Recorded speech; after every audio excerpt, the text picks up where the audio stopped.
felt a restlessness in my heart. And the uneasiness was forcing me to hurry. Without knowing where to go, I just kept walking, driven to continue moving forward. Then I reached my arm out to find... My eyes opened wide in astonishment. Then, I finally realized that I had lost consciousness. Beyond my reach, I found an unfamiliar ceiling above me. It was too distorted to call it an ordinary room.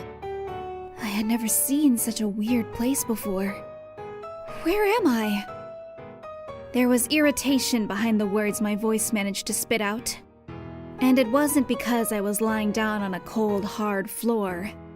Indescribable emotions that were neither anger nor despair twisted my heart.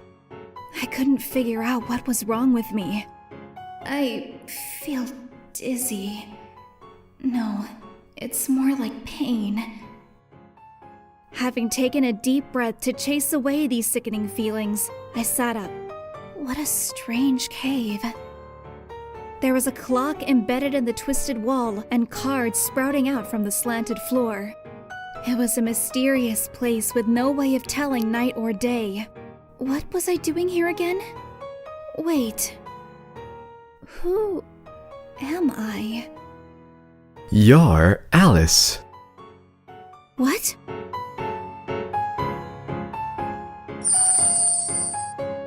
A sudden voice struck me. I reflexively looked back and found a man standing right before me. Good morning, Alice. Any lingering drowsiness I may have had was instantly swept away. This man of singular beauty had such amazing deep crimson hair and eyes. I was completely lost in admiration, but calmly responded to him. "I'm not Alice," I confidently replied. After all, my name wasn't Alice. I'm... Amelie. Amelie Riedel. After I dug into my memories and gave him my name, he stared back at me with an obvious look of curiosity in his eyes. There was a glow of amusement and mischief in his rose-colored eyes. Nice to meet you, Alice. I'm Joker. Joker Praise.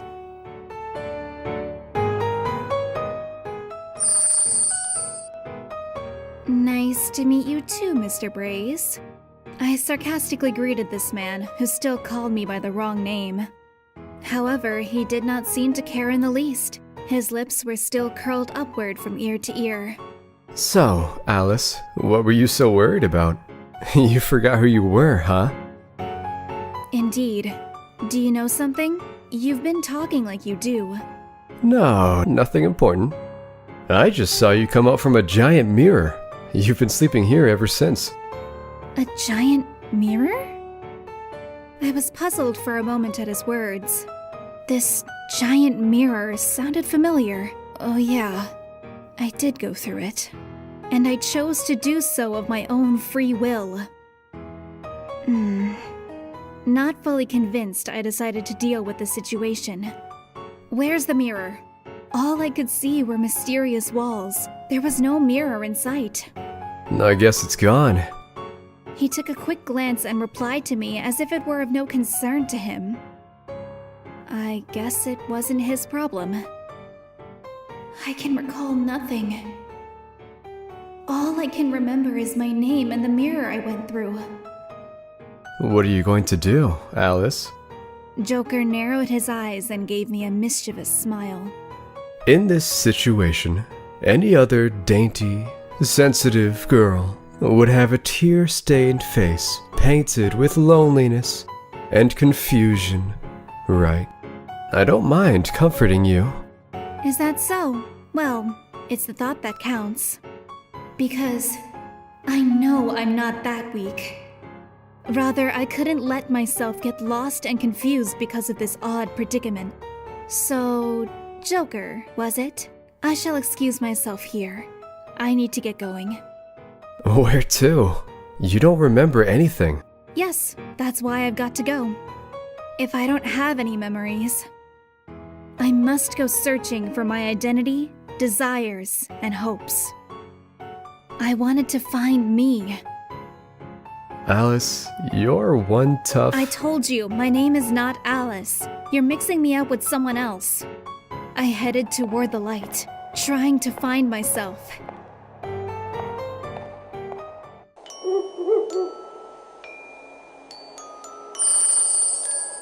At the end of the cave, the dense forest spread out as far as my eyes could see.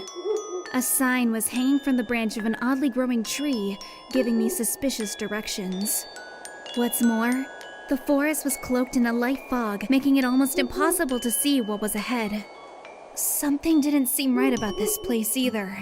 It felt like this place shouldn't be of this world. It was a curious sensation, as if one were to wander into the land of dreams. My Alice. I heard a strange man calling out to me from behind. There was an oddly sweet tone to his voice. Another man besides Joker had appeared to call me this Alice person. His voice was strangely sweet, almost like he was going to whisper sweet nothings to me. It was obvious there was something peculiar about this person as well. Excuse me, but my name...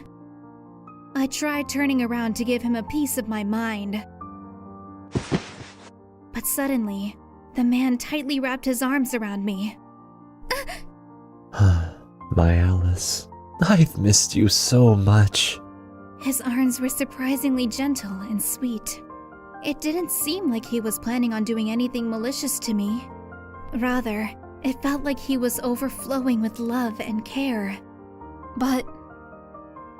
what do you think you're doing? Who are you? It was absolutely unthinkable to be suddenly embraced by a man who I've never met before.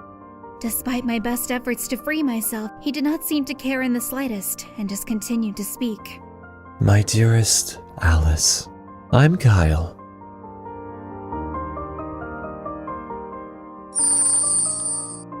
Hello, Kyle. Now, could you get your hands off me? I'm sorry, but I'm not your Alice. How on earth is it possible to be mistaken for someone by two strangers in such a short time? There must be someone named Alice around here who looked just like me.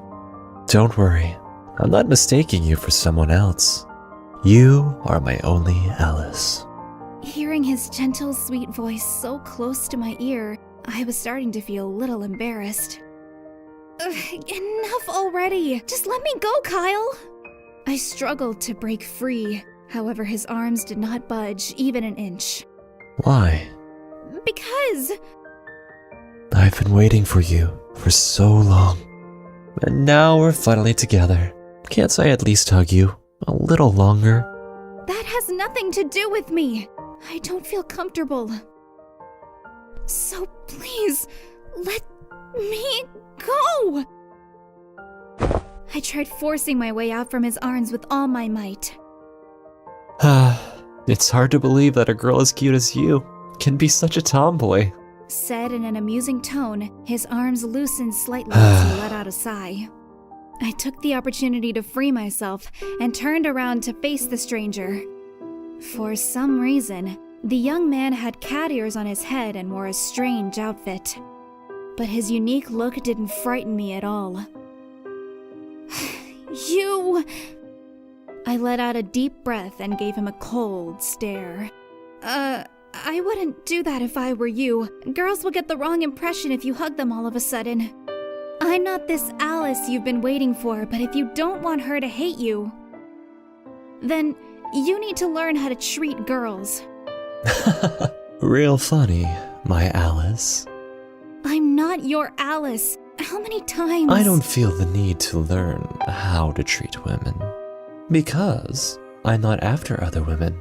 The only one person I desire is you, Alice. I could see what he meant. If he were after this particular Alice, it'd be pointless to generalize his behavior. She might like his uniqueness, even though many people wouldn't appreciate it. I guess that's the way he is. This man who called himself Kyle added a few more things to the discussion. I've been waiting for you longer than anybody else. I know that for a fact. So Alice, come, leap into my arms. I'll make sure you don't regret it. That's a hard pass for me. I flatly turned down his passionate invitation. There was nothing exciting being seduced by a guy calling you by another woman's name. But Kyle didn't seem to be disappointed. He simply snickered as if he were amused in a way. Nothing you do makes sense to me. And those cat ears of his, they're probably attached to his head. As I calmly observed him, a tail with a ribbon was swaying slowly. I guess I shouldn't call him a strange person anymore, but more like a strange cat. Excuse me, Kyle, I must go. Alice, wait. How many times do I have to tell you? Do you really have somewhere you can go? I was at a loss for words. I had neither a destination nor any memories. His words bewildered me, and he looked at me as if he saw through my mind. But there was no time to stand around. I had to keep moving forward. I mustered up the nerve and began speaking my mind. I need to go find myself. Where are you going? My house! I'm going home. Once I got home, I'd figure out who I am. Your house, eh? Kyle slowly repeated what I said, and his eyes narrowed in a meaningful manner. Do you really have a place you can call home, Alice? What do you know about me? His expression could be considered friendly, but there was also a distinct coolness in his eyes. As if they were made from amethyst, beautiful, with a somewhat mysterious glow. Kyle, if you know where I live, then I beg you, please tell me. Don't waste your time. A new voice cut me off as I began to ask Kyle for his help. We're leaving. Huh? What? As I stood there in a daze, the newcomer grabbed me by the arm and began to take me somewhere. Kyle did nothing but grin as he watched us walk away. I glanced over at the man and noticed how virile he was in appearance. He had beautiful jet black hair under his silk hat. He may have taken me away all of a sudden, but he was walking at my pace. It seemed having gentlemanly behavior was part of his nature. However... Where are we going? Are you taking me to my house? No. Then who are you? Don't you think your approach was a little too aggressive? As I looked at my arm, the young man appeared to be at a loss for words. He probably realized that his actions weren't polite. I guessed he had more sense than Kyle. There might be a good reason for such a well-mannered man to do something like this. It was right when he was about to tell me his name. I felt like his expression darkened in a way, almost as if he was lonely. I'm Luke Estheim. I'm the Hatter.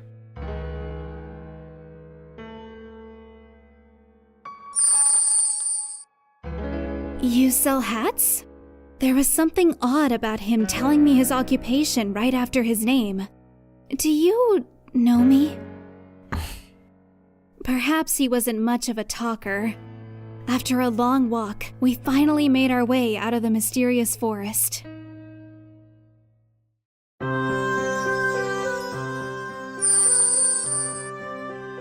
As we reached our destination, I noticed an adorable tea party had taken place. The blooming blue roses in the hedges around us were beautiful. They were the ones Luke had. But everything felt somewhat crooked. Furthermore, the sweets and plates on the table were all over the place. Luke stopped by the table and let go of my arm before breaking the silence. You shouldn't listen to the Cheshire Cat. He invites confusion and will just lead you astray. The Cheshire Cat? Are you talking about Kyle? That was the only person that made sense based on what I knew. So... Luke took me away forcefully because he was cautious of Kyle? His silence let me know that my assumption was correct.